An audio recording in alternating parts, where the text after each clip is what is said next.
Hey, everybody. It's Jonathan. Welcome to another. It's Wednesday. We're doing a little creating high performance athlete podcast here today. Hoping Jedidiah Collins is going to be on here shortly. Just texting me he's on the way, which is awesome.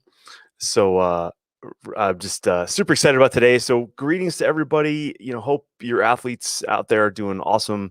A lot of athletes are full on into spring, fall, winter. Like it's just a bit of a mess for some of our athletes and some of our families. But I just wanted to let everybody know I'm psyched for you. Like if your athlete's playing, I'm psyched for you. So keep it. Stay positive, stay big, all that good stuff, and just like I just can't say it enough. Had a lot of questions this week, just kind of sent to me via email. A lot of recruiting questions, which was kind of interesting. So what I'm going to do is probably going to put together some recruiting information for people. There's a lot of great resources out there for people who are like in the collegiate recruiting space, but also I use the term recruitable as a way to just get your athletes into the space where the next team wants them or the next program wants them, right? So recruiting isn't necessarily about, getting a scholarship.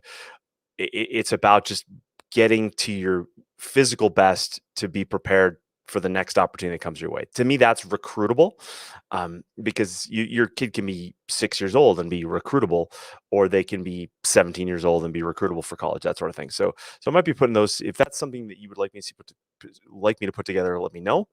Um, but it seems like now that COVID is kind of coming on, it's being, how should we put it? Restrictions are being lifted in certain areas. Now people they've got their headspace back in those things, but they should have probably had it there all along. But I get it; it's all good, and so that's probably the influx of questions that we had this past week. So I'm really psyched to have Jed Collins on today. Reached out to Jed via LinkedIn. One of the things that I'm all about is I want my athletes to be successful, not just in sports, but in life. And when you're a young athlete and your head is just totally in your sport and you're immersed, then there's probably something to be said for that and being immersed, and that's fine. But having a little bit of the eye on the prize after sport is something that I wish we could all be more aware of when we're younger. Like I wish someone had told me, "Hey, listen, this quest of being an Olympian is just the first challenge in your life."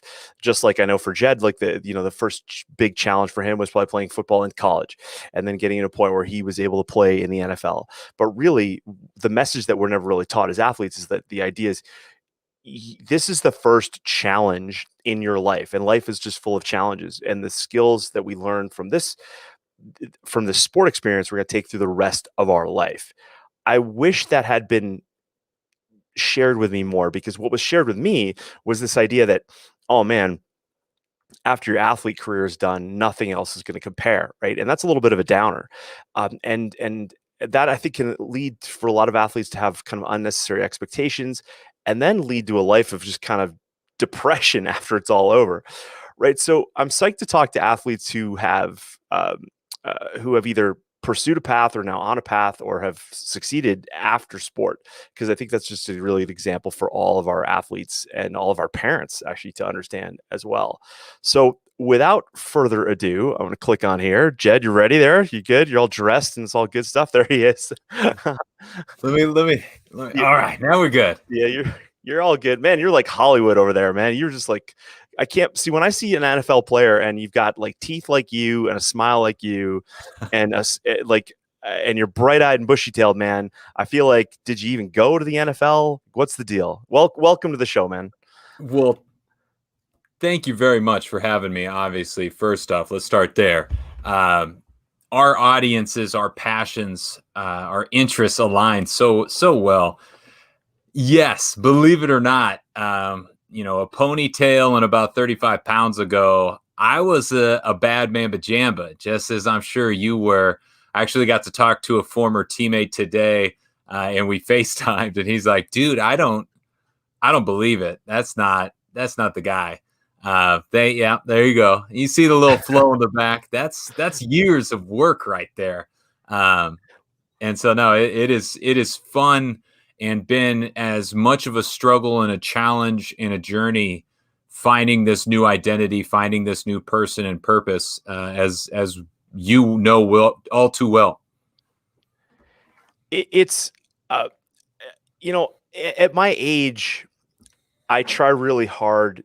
Like every day, I'm reminded of who I was when I was young. And I'm sure, like, how old are you now? How long have you been out of the NFL? So I've been out of the NFL since 2015, so coming up on 6 years, and I just had my birthday last week, so 35 years young. Awesome. Awesome. So I'm reminded every day of who I was when I was that athlete playing, as I'm sure you were too. And so I try really hard not to forget the mindset I was in at the time and how almost closed minded and laser focused we have to be to really make our athletic dreams happen. And I think sometimes it's now I look back and I go like, oh, I really wish I understood this earlier, but I don't necessarily know if we could have. Do you feel like that sometimes that when you look back on your, previous, like on your athletic life, you're like, oh, I wish I knew about the stuff I knew now, but really in all accounts, you probably couldn't have been around that. Would you agree? I'm reminded that, some of the battles of my younger self every morning, getting out of the bed and feeling my back pop and my neck crack. But it is tremendous being in the space I'm in, being in the conversation that I'm in. Absolutely. I wish to the nth degree I would have known this stuff a year earlier, let alone 5 years earlier. And that's really what the mission and message that we're on is. But this identification that the modern day athlete is not, any longer, John, what we grew up. We grew up very, as you said, singularly focused. Go do this. Go do this one thing. Everything else will take care of itself. I actually talk a lot to a lot of athletes around that mindset. What has made you great? What made you an Olympian is the ability to never look past this year, never look past the next session, the next way to improve and get better. And in an investment mindset in the investing world, seeing, the next couple months, seeing this calendar year is not a long enough perspective. And it's not how we should start to handle our money. And so it is a challenge that you look at the amazing skills, attributes, gifts, the game, the sport has given you. It will lead to your success in other facets, but you also have to challenge some of those that have been so ingrained and so drilled down in, and begin to rehabilitate, or at the very least identify where they're limiting in new worlds. Yeah, like that's the awareness piece is so it's so hard to there's very few athletes who I think who really have a lot of really good self-awareness other than like, oh my God, that hurt. Right. Like, every day we're reminded of our physical limitations, right?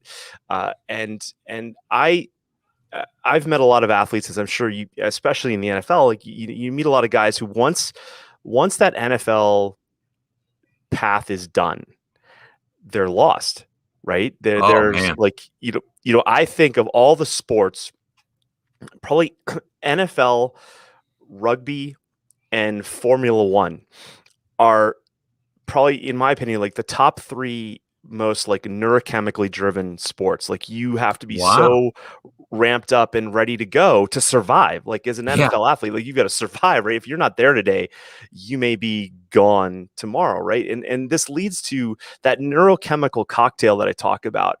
Is that and every athlete in every sport has this, but I think the need to survive is so high in those three particular sports. Is that you there's nothing that replicates that later.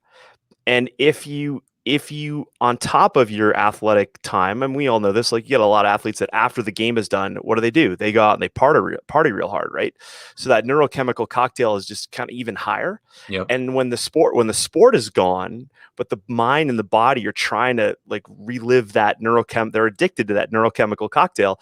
They're trying to replace that. And life, that's why a lot of athletes, I believe, after sport is over, completely fall apart, right? In Mhm. all aspects of their life. So I would love to talk to you. Just let's get some backstory on you as an athlete, like where you're from, like where you played, and maybe a quick path into like finally getting a chance to play in the NFL. Let's share that story there.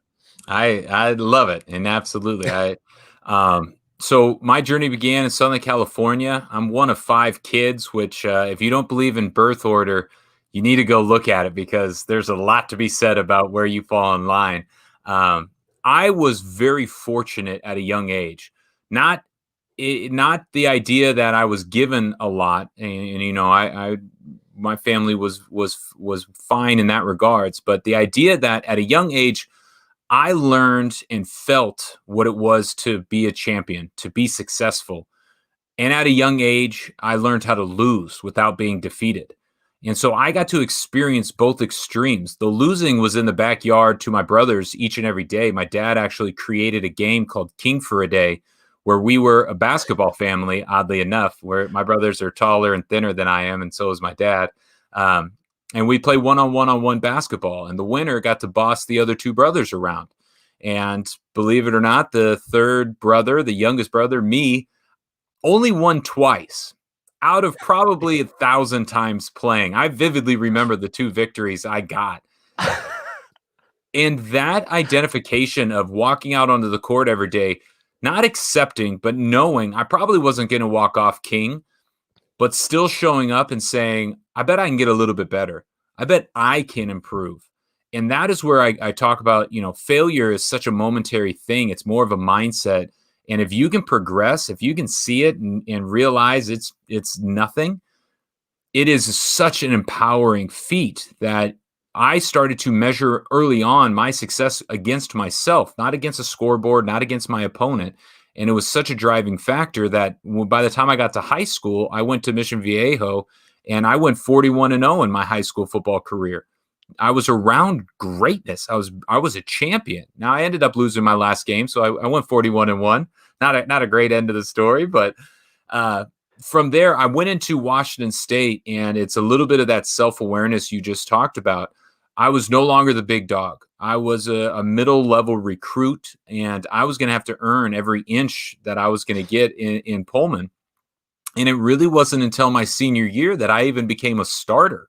A middle tier Pac-12, Pac-10 back then team. And I wasn't a starter. I was not a star by any mean.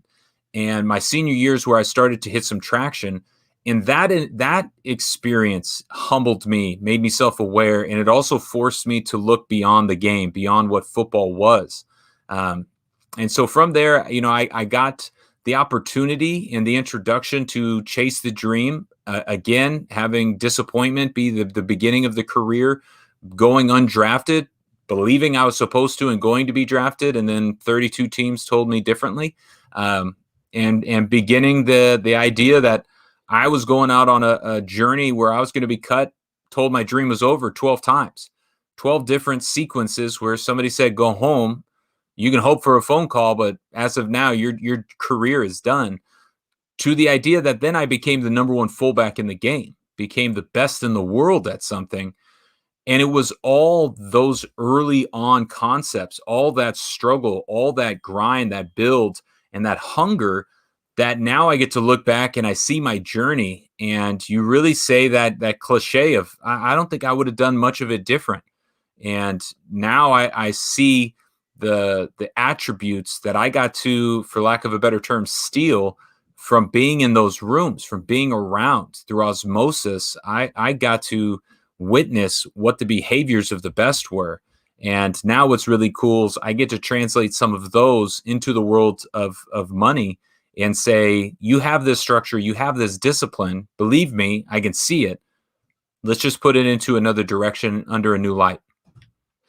I love that because I heard this the other day and it just flashed in and out of my head. But the concept was that when you're obsessed about something, and as athletes, we end up having an obsession towards our sport, and how most people treat obsessions, how a lot of parents treat obsessions, is that they're unhealthy.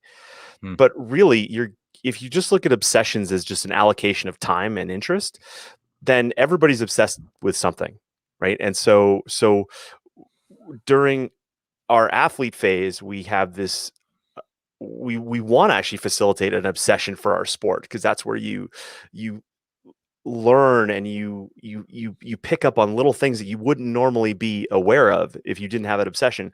But as you said, when you're done, being able to shift gears and realize that that obsession you had is actually a skill that you Mhm. can now apply to something else.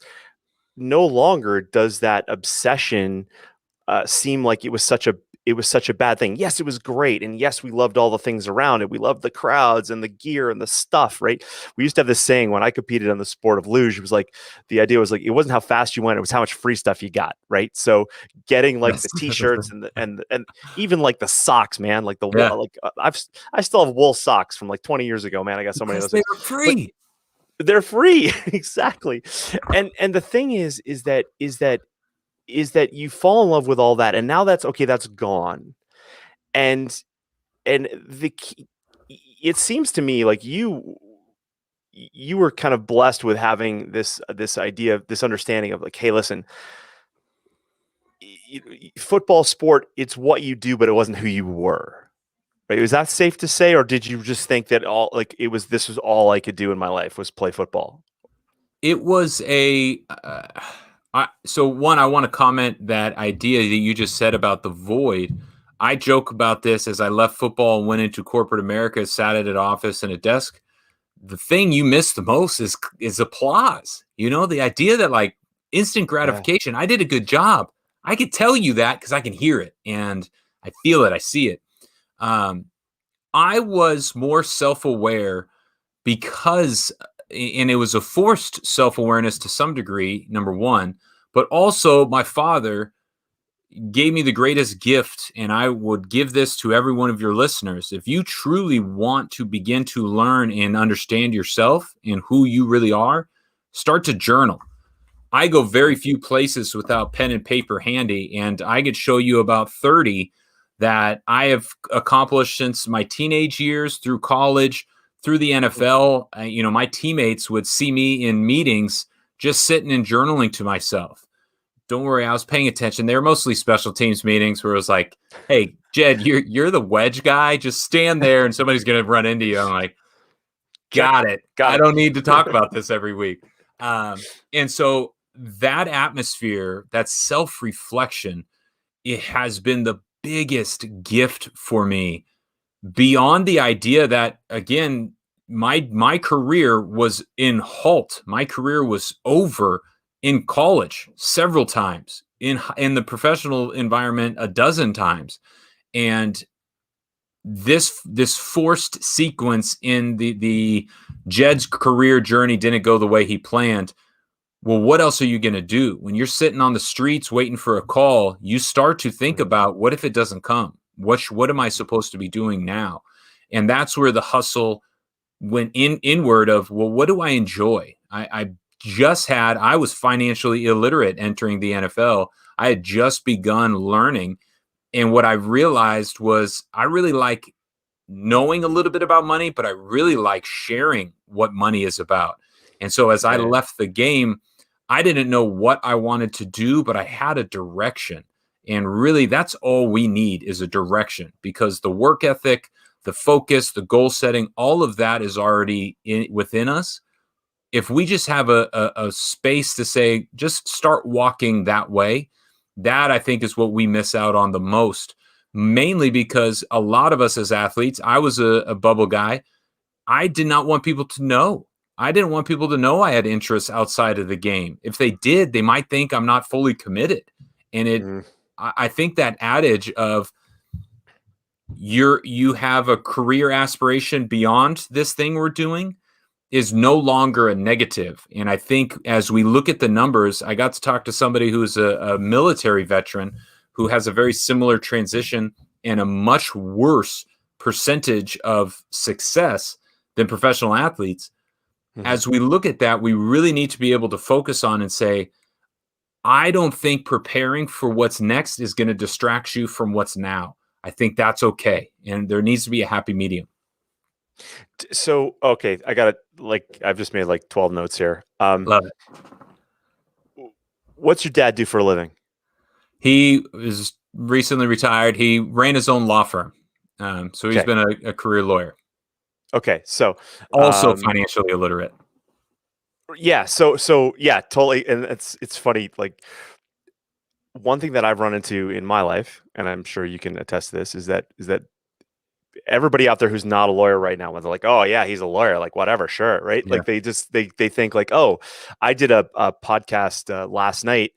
Um, Part of this group actually on dealing with medical professionals when you're injured, when your athlete's injured, Yep. and I am one rather controversial to say that like not all medical professionals are the same, right? Like they're yeah, and but people think they are, right? People Yeah. think like just because you went to school for 8 years Yeah. and it says MD next to your MD. name and maybe you're a surgeon, you're as good as the other surgeon over there, and Yeah.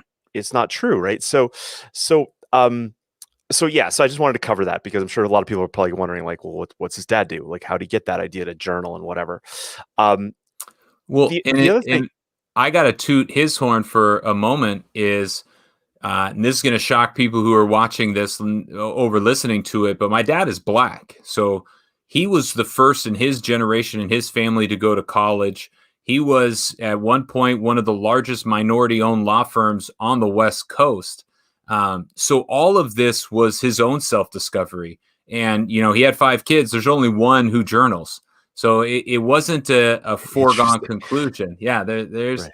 there is some luck to it, but it is that idea of passing those kinds of habits down that is forever priceless. Okay, so then that also leads me to the question about your name. Like I had because like so explain to me the why you were named Jedidiah. Is there a story there?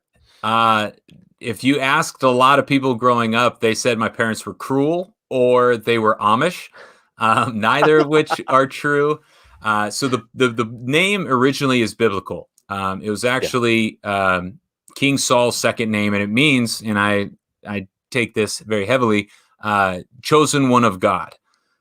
That's a lot to live up to. My dad didn't get it out of the Bible. He was reading a book to my mom, to her belly, called Walk Across America, where the guy in the book, and again, I was the 4th child in 5 years. So they had their run of names by the time they got to me. And then, by your 4th and 5th child, you get them from books you're reading. And so the man in the book had a child and named him Jedidiah. So he loved it from that. But it That's is awesome. one of those things that you grew up hating, and then I became Jedidiah, and now I Yeah. couldn't be more proud because I've never met another one. That's fantastic. That's fantastic. Yeah, like that's part of your story, man. Like Yes, it is. that's fantastic. Like I love that. And I'm glad you covered it because it was one of the questions I had for you because it's pretty unique, right? Um, so you what'd you study in college? I went in as a criminal justice major because I was told that's what I was going to be focusing on. Okay. He got one to be an attorney, so I have a brother who's a lawyer. But I switched, pivoted to business, and here is the ironic part: I was an accounting major. I took a Hmm. ton of classes around financial statements, and every one of them was XYZ company and 100,000 widgets. Never did I see the Edwards family is going to make $75,000 this year. What should Right. they do? Um, Right. so that was a humbling concept of, hey, I got a good business degree, but not a personal finance degree. Did you in your college experience as an athlete, did you ever feel uh like you obviously had the pressure from your dad, as you mentioned, but did you feel pressure to kind of maybe go a certain route because of your commitment to playing football? Oh, yeah. I got talked out of accounting by my guidance counselor. Slow that down, play it back. They sat Yep. me down and very seriously said, listen, accounting is a big bat. We swing a lot at you. You're not going to be able, no other football player is in accounting. And, that played into my competitive spirit and kind of the chip of like, bring it on. Mm, Um, mhm. but yes, I don't think any athletic department is unique, but we were definitely encouraged to keep football where it's supposed to be, top. Yeah. This is something where I liked what you said there about the idea in terms of transitioning, that, hey, we've all got to work on something for when this is over. But that debate of, like, is it going to somehow distract is really, is, I guess, the right word, right? But allocate your mental bandwidth towards something other than what we're here for, whether that's football, baseball, military, whatever. I do think we're coming to this major crossroads to that. I wrote an article a little while ago called about when values and performance collide. And so the idea is that as you go down your athletic path, and is that there will come crossroads where you're like, I will pursue my business degree, or maybe not, because I'm here for football. That's a value versus a performance thing, right? On the most extreme end of that, I always use the example of, like, performance enhancing drugs and Lance Armstrong and Russians and things like that. But we always have these collisions of values and performance. A lot of times you don't know what your values truly are until you're much further down the path, right? Can you think of a time when you realized that your let's leave it to the football in college. You were talked out of it, for lack of a better term, by your guidance counselor, but you stuck with it. Was there ever a point after that where you were going like, oh my God, this is a lot of work? Oh yeah. Yeah. Or were you just like, hey, I got this? No. So the title I held my junior and senior year and within our athletics department is, and this is what's amazing, is we got free tutoring hours. Right. And I, for 2 years, held the most tutoring hours amongst the entire athletic department, which is something that I walked into them and our teams and was like, guys, I'm a pretty good student. Somebody else should be getting more tutoring hours than me. Like, what do we? But no, it was a big bat. It was challenging. It was hard. It was confusing. It's learning a new language. But where you go, with that value perspective, I began to see a language unfold that nobody in my family, in not just my immediate family, my extended family, had ever spoken. My mom also comes from a very poor upbringing and never thought about money, never had money to manage. And so just doing it in the business environment of how to run a business, where these things drop down, what these statements and these cash flows are actually meaning and saying, I was really tickled by this concept that my dad changed the trajectory of his family. He was the first. The next generation had transitional character. Exactly. Right? The next generation had 16 go to college, of him being the first from his generation. Yeah. I look at me being one of the first that speaks, understands, and knows about money from both a business and a personal perspective. And I get to talk to my cousins and my brothers who went to Harvard Law School, Wharton, Berkeley, and tell them about money. And so that was what encouraged me, was that idea that, I was the big dumb jock brother, but this was a language I was learning that nobody else spoke. So I want to come back to that. That's the whole reason I have you on.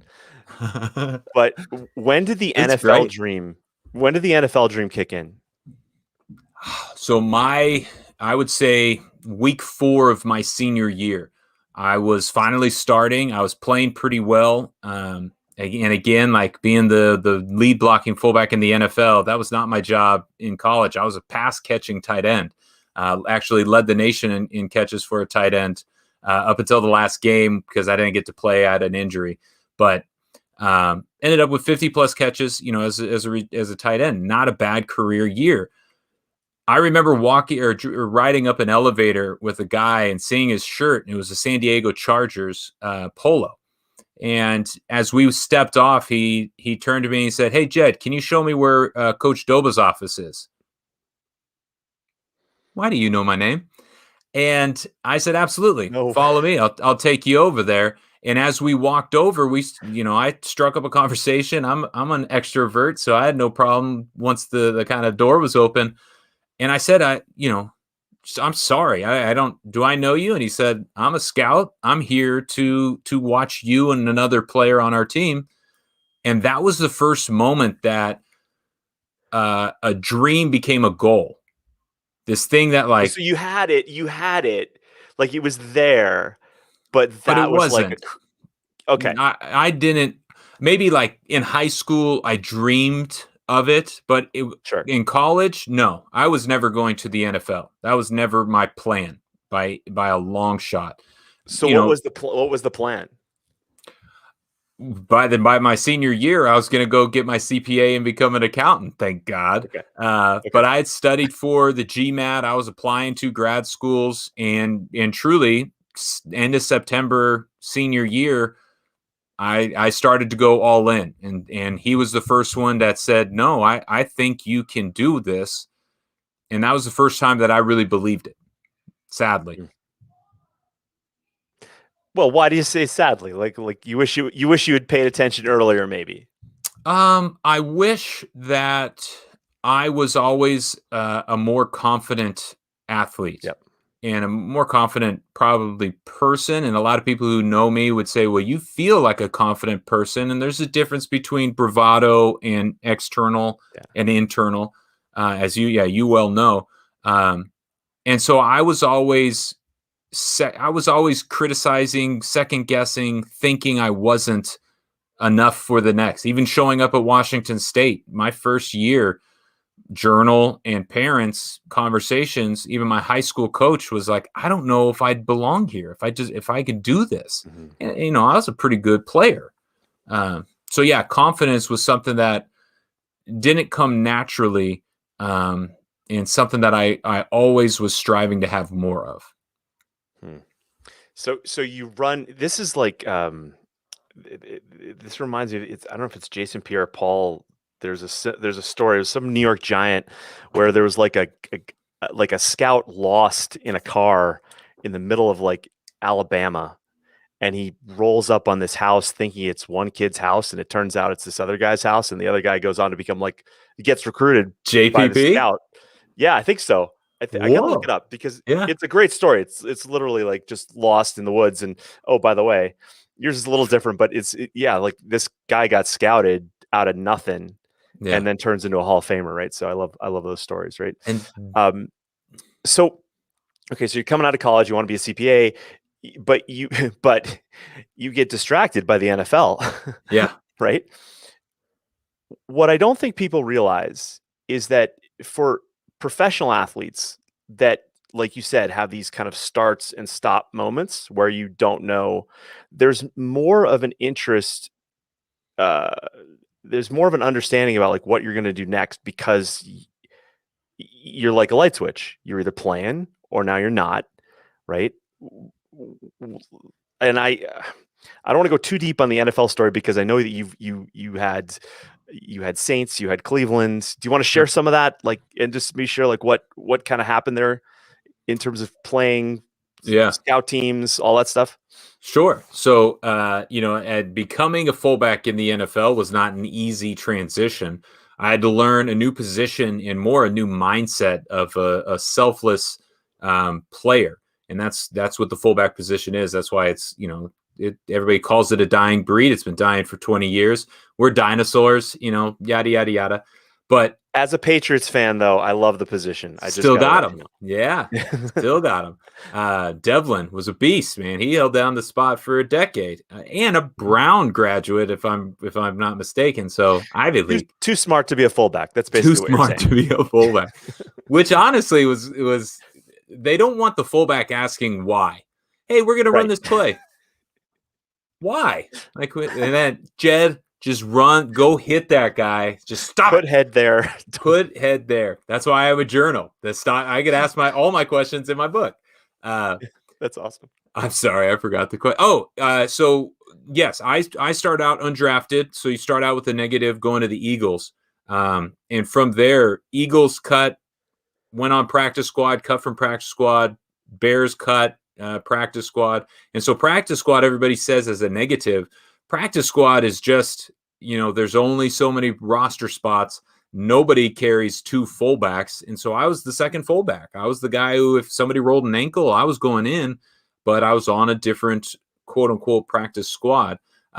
Bears, went to Cleveland my first time, went to Arizona, went back to Cleveland, spent some time in Tennessee, New Orleans, Chicago, I mentioned. And so it was this journey of going in and out of these locker rooms and really trying to identify what was it about the other players that they kept, that they weren't keeping me. And that is what, my journey began to grow, and how I developed into a better person was this continual quest for, observation and learning from everyone around me. That always fascinates me, because it's like, you came out of school as a tight end and you had to switch to a different position. So scouts obviously saw something in you see, this always fascinates me with like kind of young athletes, is they think that they're just one thing. Yeah. And then they get morphed. It's like Julian Edelman is probably a really famous story for people, right? It's because he's a quarterback in college, and then the Patriots turn him into a wide receiver, and he's like a Hall of Fame wide receiver. Like, do you feel like you always had that in you, or do you feel lucky that someone looked at you and said, "Hey, we think of you enough to have you try this other thing"? That's a great question. Great point. I think there are athletes and there are athletic people. Athletes are the ones who are physically just dominant. I was 6'5", 240. I ran a 4.6. That's an athlete. I was always an athletic person. You put me into the game and I can play. But if you look at my resume, it is not going to impress you. I ran a 5 40. That's laughed at in the NFL. Every special teams coach hated having me out there. And then I would lead the team in tackles or lead the team in blocks, and I'd play the game. So I think they saw the athletic side of me, even though I didn't have the measurables of an athlete. Numbers. And that is where you turn the science into the art. And I think, in our world, in football, there are two types of players. There's the artists and there's the tough guys. And in college, I was more of an artist. And in the NFL, I became a tough guy. And so I don't know if they saw that tough guy. I definitely had to learn what that tough guy mindset and philosophy was. And I learned that in the School of Hard Knocks by being told no. And that's where everybody says this about football. Football is the ultimate team sport, right? And it really, I think it really develops that attitude of, like, even though it's all specialized, it looks specialized from the outside. The center is not going to be the kicker, but like Vince Wilfork would tell you that he could do all positions, right? Like, but so I've got to give a shout out to my college coach, George Yarno. Offensive lineman in the NFL, has the heaviest pound or heaviest point because he kicked a PAT one game. I don't know. Rest in peace. Awesome. Yeah. Well, I love though, just the concept.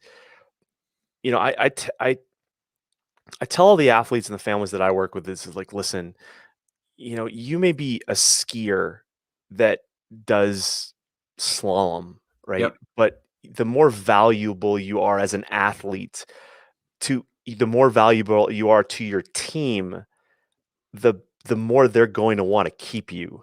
Yeah. And we need people to be multifaceted. And yours is a really extreme example, because to be a fullback, for people that aren't football fans, like, basically being a fullback is like being a freight train into a pile of fire.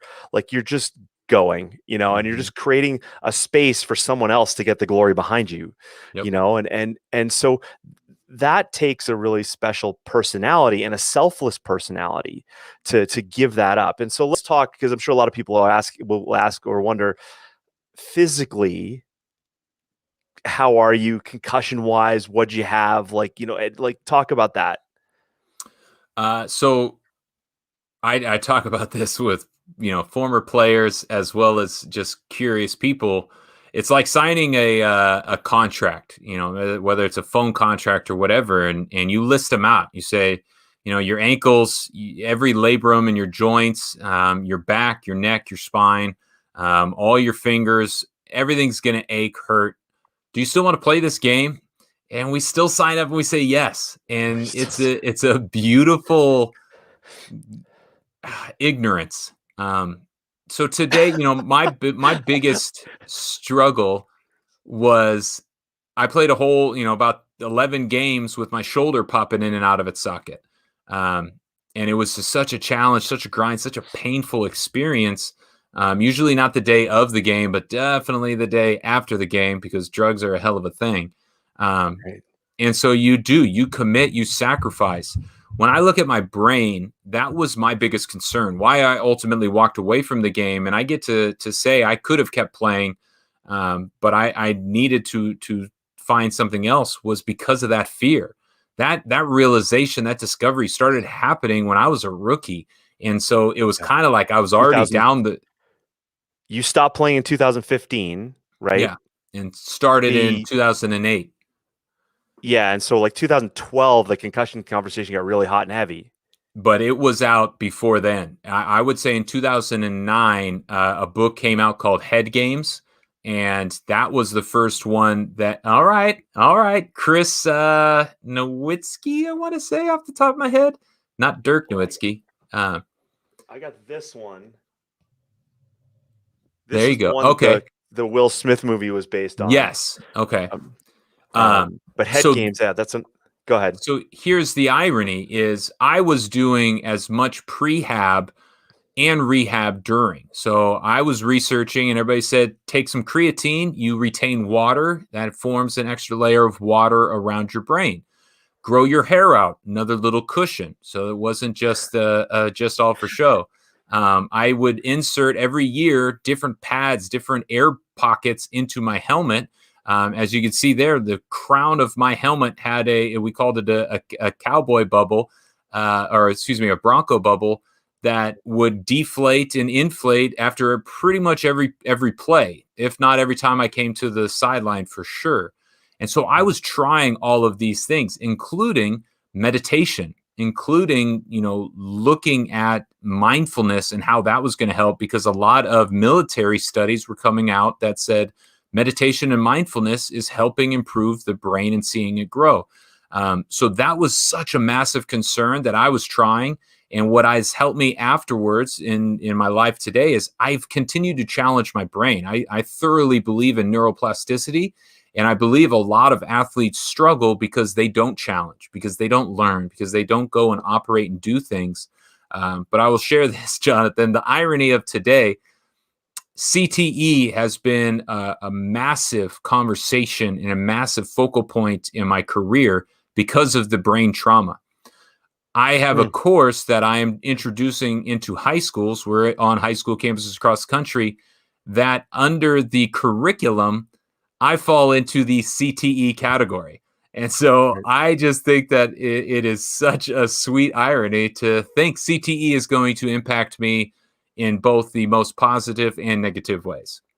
Mm-hmm, mm-hmm. Do you feel like slow? Do you feel remorseful that you're an NFL player? Not in the least. Okay, because I don't want, one thing I don't want for you or for anybody is to feel destined for some tragic end, because I think there's so many positive. I met my son years ago got interested in the sport of rugby because of COVID, didn't get a chance to play. But I asked him, I said, listen, you've played at the national level and rugby has 4 times the more concussions than football. But what's the take? What's the take of athletes? And they said, you know what? We have guys that have never ever said they had a concussion or felt that they even had one. Oh yeah. And we have others that You get what? And it's such a weird thing. And I know we're getting a little off Mhm. topic here, but I think it's really important because I struggle a little bit with this idea of like, and you said your quote was this beautiful ignorance, right? We play, but we abuse ourselves, right? But we love it. But why do we abuse ourselves? Like it's like so now you obviously got a bit of a head start, not head, no pun intended, Yeah, that's um, good. an interest in self-preservation, Hmm. right? You said that you left playing almost because you realize like, okay, maybe the writing's on the wall here. I don't want to damage myself anymore. Is that correct? Like, and then and then The you had other risk options, no longer outweighed the reward. I was at a right? place in my career where one more year was amazing, but it was not going to change the trajectory of my life, and Mm, the risk it presented could change the trajectory of my life. right, right. So brilliant. So that's so this is probably a good transition point there because you had your college degree. You had been thinking all along about kind of life after sport. Um, was there ever a time, I guess, as an NFL athlete, where you felt like you should have given it more attention? Not the concussion thing, but just the sport in general. Yes. And to kind of identify what you're talking about of why and where the player's mindset is, we love the idea that most people don't want to step between those lines. Right. You take the general public, the fans, everybody says they want to do it. They don't want to go through August. They don't want to go through the grind. And once the whistle is blown and the ball is snapped, very few people want to be in danger. And as a fullback, I loved that there were players on my teams who looked at my position and looked at what I did and didn't want to do it. And I took pride in that. Um, Sorry, what was the question? Well, the attention because now after the fact you're like, hey, life is good, and I Mhm. believe like everything happens for a reason. But when you were playing, do you look back on that time sometimes and think like, I wish I had maybe focused more or spent more time? Like you were already a really good player, but would you have wanted to have dragged that out longer, seen what you could have done more as an athlete, or did you just realize that what, there's more to life than just this? I wish number one, I learned to long snap in the NFL as well. So I wish I would have become a long snapper because I could have played longer. But Right. my if I looked at my career, and my biggest regret was I wasn't enough of a student of the game. I wish Mm, I would have really dove into football like I dove into finances, right. or like I dove into other topics that I just consumed. I got to a place where my position was one of will over skill. And I almost took pride in the idea of like, I don't need to know too much. Like Mm, my position's pretty A to B. Um, and so I wish I would have just sat back and realized I was sitting in rooms of PhDs of experts and really taking it from the chess game. I was really only ever introduced to the checkers game, and so I mm, really would have liked to studied more of the chess game of football because it's truly a masterful manipulation of both sides of the ball. And the people and the players who really understand that are on a different level in watching and being a part of a game. that's fascinating. That's it. Just the trade-off between the pursuit of a sport and also the sacrifice of our health at times, and then it blows me away. Sometimes I wonder why we do sport at all. Like I was like, why do we do Yeah. this? Like why? My family, we ski. My son loves, like, we watch all these amazing skiers who huck themselves off the side of some cliff and Yeah. right, and then land in 6 feet of snow. Some of them just end up having yard sales and I'm just going like, Right. I used to do stuff like that. Like what's Yeah. I think part of it is being a dad too. Your mind changes to self-preservation a little bit sooner. So um, let's transition into your awareness of, let's call it like the NFL of money, right? And the lack of knowledge that most people have of money, and the lack of awareness, probably that's kind of like, don't tell, I don't want to look, I don't want to know, right? Let's talk about your transition into that. If I can get you till like it's 3:35, can we go to the top of the hour? Are you good for Yeah. that? Oh yeah. We're Okay. good. All right. But yeah, let's talk about your transition into kind of when that all started making sense to you. I'm going to guess some of it was from your own family. Mhm. I love that you have brothers and people who've gone on to get big degrees and still didn't know anything about money. Let's talk about that. So my rookie year, I got activated by the Cleveland Browns, and I I'm sorry. remember I'm for sorry. I remember getting my first paycheck, and there wasn't direct deposit, so they handed you an envelope, and sitting in the extended stay in Cleveland and looking at this envelope, knowing there was a good chunk of money in this thing, and also knowing I had spent every dollar of it before I opened the envelope. And that that mindset, that concept, that struck me to my core. I woke up the next day in just angst, nervous, stressed about what this thing was. And now, full disclosure, I bought most of it with an engagement ring. So it was a wise investment. My wife and I are still married after 10 plus years. So it turned out to be a good decision. But at the time, it was a very poor financial decision.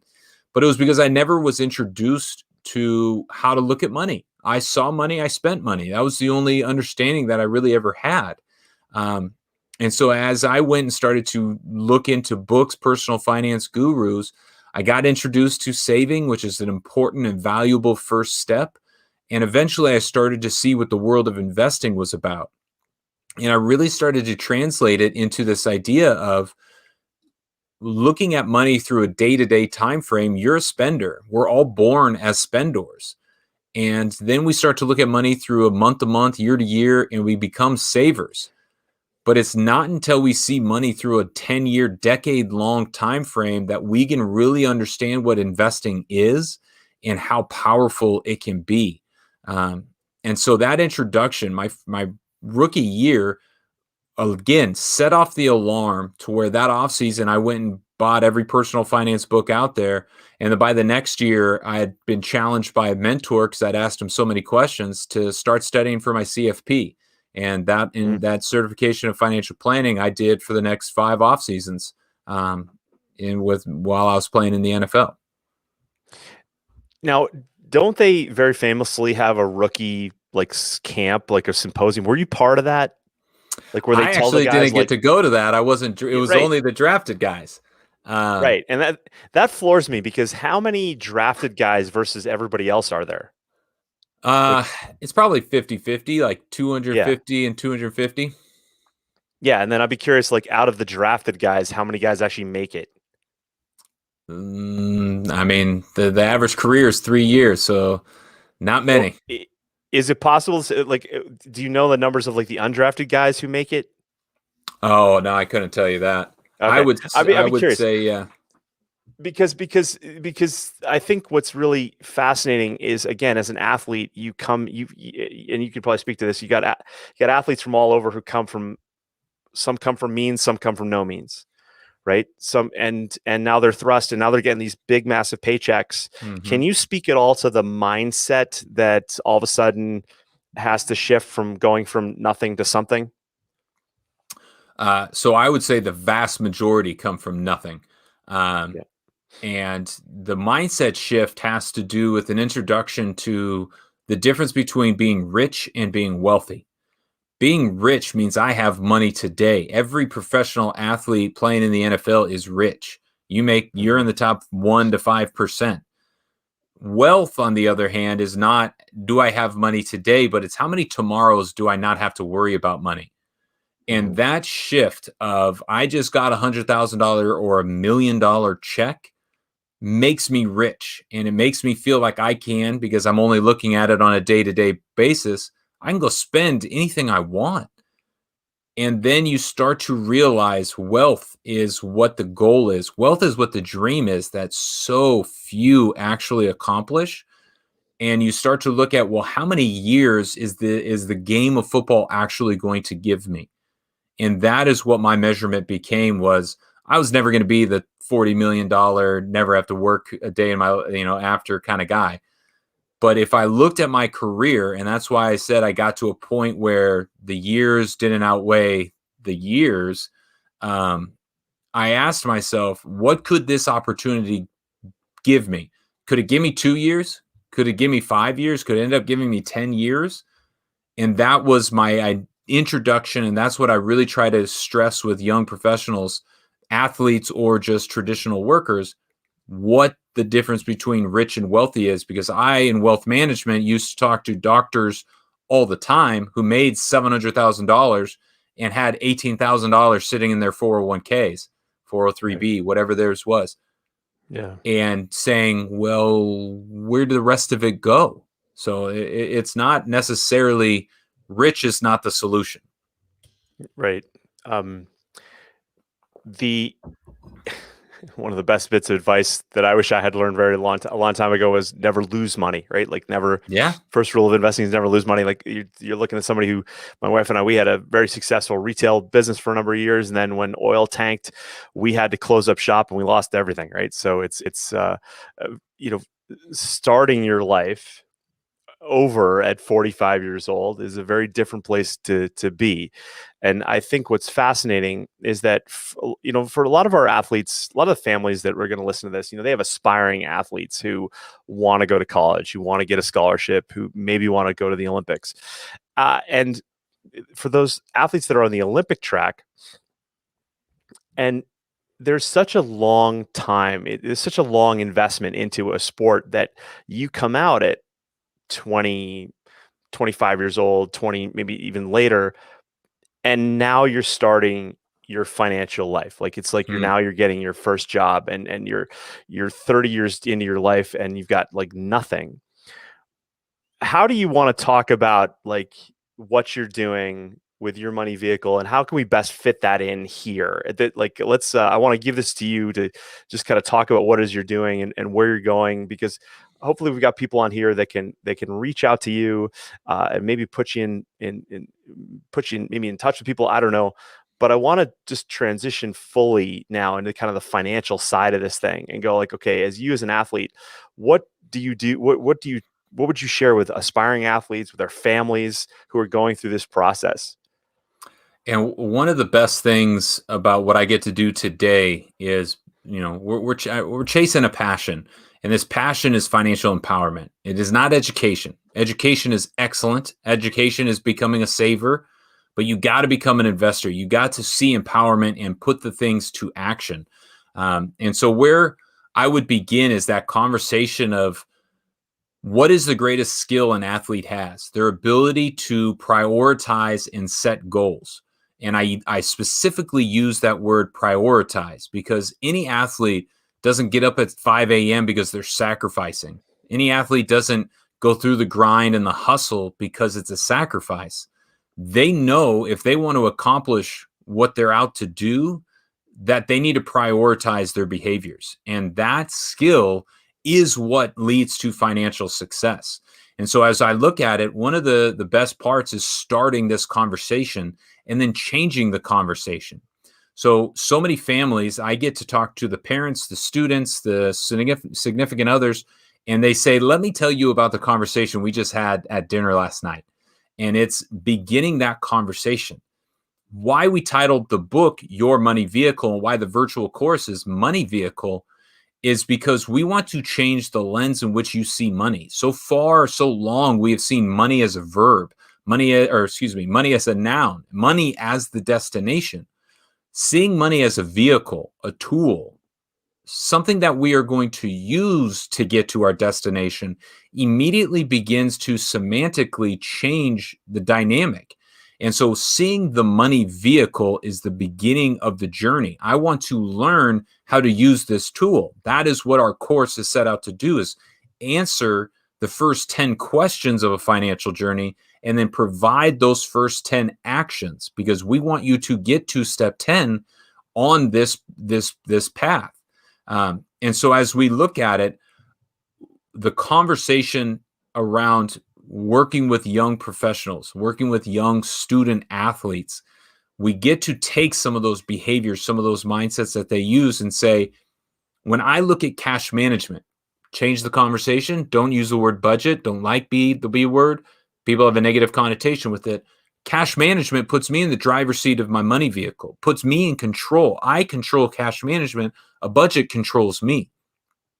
If I look at my cash management system that I'm in control of, and I've been introduced to the 5 choices that I have with every paycheck I'm ever going to get, now as I look at my today, as I look at my future, as I look at my family, now I have guidelines. Now I have rails around how that paycheck's going to be split up, and it's automatically going to be decided before that envelope, and sitting and looking at me in Cleveland, before I opened it, I should have already had that strategy in place, and I didn't. And so that is one of the biggest influences that we get to share with people today. Is this course, this curriculum is built to be entertaining, be engaging, but it's empowering you to take these fundamental steps on the path to success. There's a million different journeys on how you can achieve financial success and freedom, but every single one of them is going to begin with this foundation. What do you tell the people who say, I'll worry about it when I finally get some money? Ask anybody the one regret they have about money, and their response is, man, I wish I started earlier. Right. Everyone who says, I'm going to wait until, is depending on this idea that the raise is going to change them, or the next thing is going to be when in reality, if you're looking for that 5% raise or that magical windfall, you're not going to know what to do with it when it comes anyway. If I handed 125-year-olds $1 million, I almost guarantee one of them is going to take it and turn it into 10 million. About 5 or 6 of them are going to, come away with a pretty successful life, and 80 plus of them are going to waste it. And in 2 years, they're not going to have anything to show for it. So if you're saying, I want to wait until, then you won't be ready until you actually decide to start. I use the term with our athletes, this idea of like wealthy thinking versus middle class thinking. Love and that. And I heard Grant Cardone, Grant Cardone talk about this in one of his books that I just absolutely loved. He was like, nobody likes to talk about money. Nobody likes to talk about being wealthy. It makes people feel uncomfortable. And I equate that to, for our athletes that want to become elite athletes, it's like the same thing. Talking about becoming elite, talking about having that NFL dream like really early, and just going like, yeah, like it's awkward. It makes people. So what happens is most of the conversations you see around sport are very much like people's conversations around money. It's just very middle class thinking, and that can hold you back in sport, and it can hold you back in life. So what I love about this topic is it's like, no, like you don't wait to, believe it once you see it. It's like you got to believe it first and believe that it's possible. And the only way you start to create that belief is by having the right inputs, and your book, your course, like that's the inputs. And I think one of the best gifts you can give like any athlete or anybody is like, instead of going to buy them a new stick or a new helmet or a new pair of cleats, it's to invest in a course like yours and say like, listen, okay, here, because what it does is it elevates your thinking to go like, when I'm successful, when I get that NFL paycheck, when I get that medal, when I get that sponsorship deal, I'm going to be ready to to know what to do. And a lot of people think, well, like I need information as I need it. And instead of getting information early, like a lot of people think like, oh, when I get there, then I'll need it. This is the thing that this is the type of knowledge that unleashes a lot of positive energy, a lot of preparation. It creates, it takes someone going like, oh, I don't have anything, I never will, to going like, okay, when I do, this is what I'm going to do with it. That's a very forward headspace to be in, and that unleashes so many other things in your life, not just the money side. It just unleashes so many other possibilities, and like you said, you can have somebody who is maybe extroverted when they're young, has an appearance of confidence, but a lot of times that doesn't always, that what's going on underneath is not the same thing, right? And a lot of athletes that are successful, they appear extroverted because you kind of have to be. They're in the Yeah. play, they're doing the thing, right? And you think like, oh man, they got it all going on, and that's just not true. Gosh. I tell so many people, like, you can love an athlete for their athletic ability, right? Like, I remember I got this question asked a couple of years. You're gonna have to remind me of the guy who it was, but Baltimore Ravens running back, domestic abuse deal. Oh, Um, yeah. punched his wife in an elevator, Yep. right? One of the greatest running Yeah. backs of all time, right? Yeah. Like, well, people are gonna have to Google this. Anyway, I had this question on one of my blogs. This lady was like, "I'll never let my son watch this guy's film ever again." And I'm like, "Is your son a football player?" And she was like, "Well, yeah." I'm like, "Well, then does he play his position?" And the answer was like, "Yeah." I'm like, "Well, you need to watch him for that only." Mm-hmm. Right? Watch, you can take an athlete, and this is what I think happens a lot of times for a lot of young kids, is they see an athlete, they fall in love with the athlete and go, "Oh my God, their entire life must be perfect." It wasn't Maurice Jones-Drew, was it? Ray No. Rice. Ray Rice. Thank you. No, MJD is good. He's a good dude. But Yeah, the and point is this: is I want to, yeah, MJD, good dude. Ray yeah. Rice has a little issue with his wife, who never left him, by the Hopefully, way. yeah. What's Hopefully, yeah, better place. but hopefully a better place. But my point is this: is that just because you see a professional athlete on the field of play, you should not assume they're making millions of dollars, nor Mm, should you assume that if they've got that millions of dollars, they know what the hell they're going to do with it, right? Because more often than not, they just don't. yes, And what's the stat? Like 3 years later, they're all filing for bankruptcy. Like the like majority. the majority. Yeah. So what you're doing, Jed Collins, with your money vehicle is what not just every athlete needs, but every person needs. Um, the book, I totally forgot that you even had the book. My apologies. You're But good. the idea here is that um, where should people start with your information? Should they go straight to the course? Like, I think they should I think every parent should gift this to themselves as a family. So one of our marketing pieces here in the next month or two is going to be the greatest return on a gift for your kid. So if you have a senior, junior in high school, if you have a college student, if you have somebody who left high school and went and got their first career, this is going to be the best return, not only because it's going to start a conversation, but is going to provide them with answers and actions to take. So you can go to yourmoneyvehicle.com, sign up for the course, the curriculum. It is fully built out. It is validated. We are on college campuses and high schools across the country, partnering with NFL players, teams, and it is really neat. But what we want to do is in the next 5 years, there is going to need to be a financial literacy course in every high school in America. It was impossible to do before a year ago, before the pandemic, because nobody would accept virtual education. Nobody could accept the video kind of series. That is an accepted model today. And weird, beautiful stars are aligning for us over at Money Vehicle and saying, that virtual on-demand course that should be in every high school in America? I don't know if it's it, but we have a pretty good one. And we're welcoming feedback of how to improve it.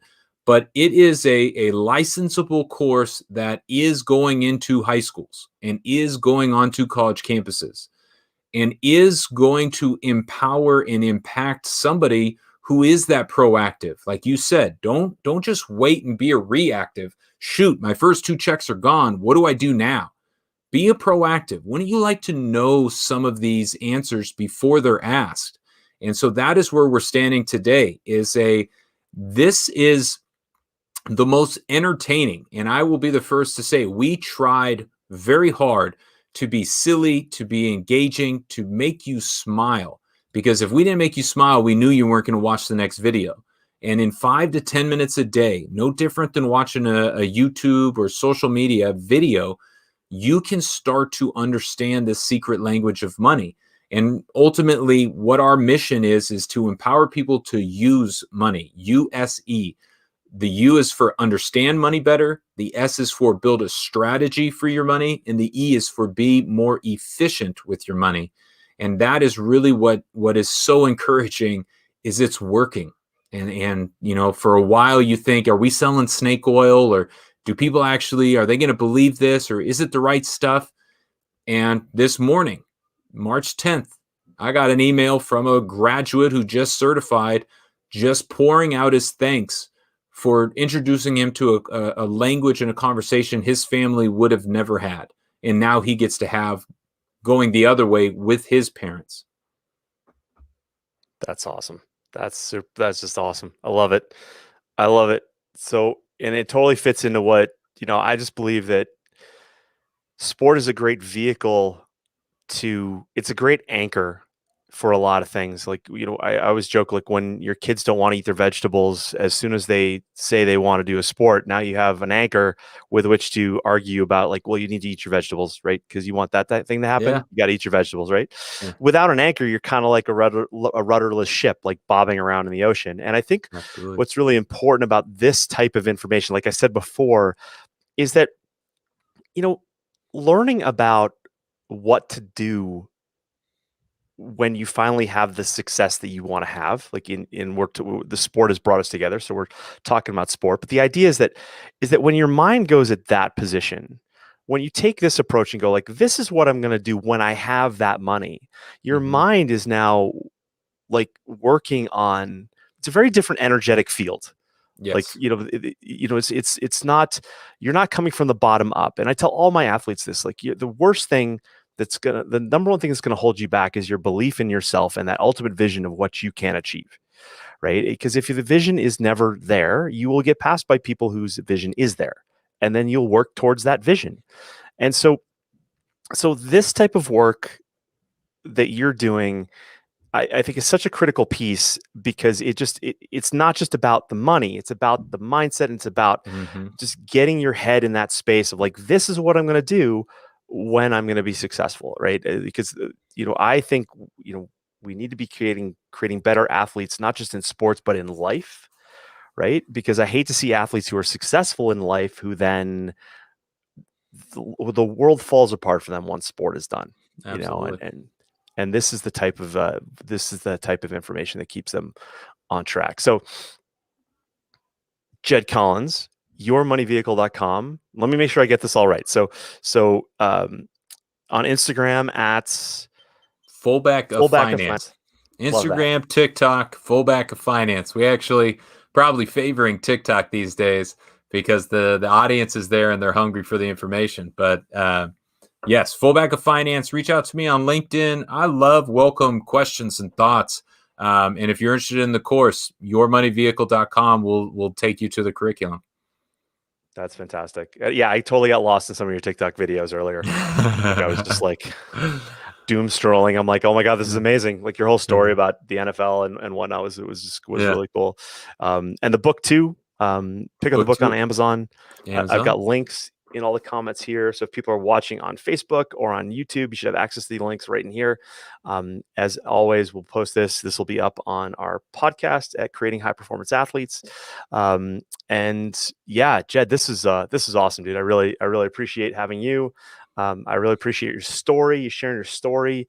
I love that you made it out of the NFL alive. And time will tell with everything else. But if the longer hair worked and all that stuff, like you could write a book on how to solve CTE with longer hair. That'll be another financial windfall. But listen, man, thanks. Last words to everybody. One, just appreciate the opportunity, sharing the audience. I love your message, what you're doing, who you're helping. Obviously, is a soft spot in my heart. But Yes, this is a message. This is a mission. We are creating a movement, and it is humbling and exciting to see the country stand up at a moment and say this is something that we need. And I'm really excited in offering something that can help empower people to use money. So hopefully you guys could check it out and welcome any questions around it. But Jonathan, thank you, sir. This is awesome. Thanks, Jed. Really appreciate it.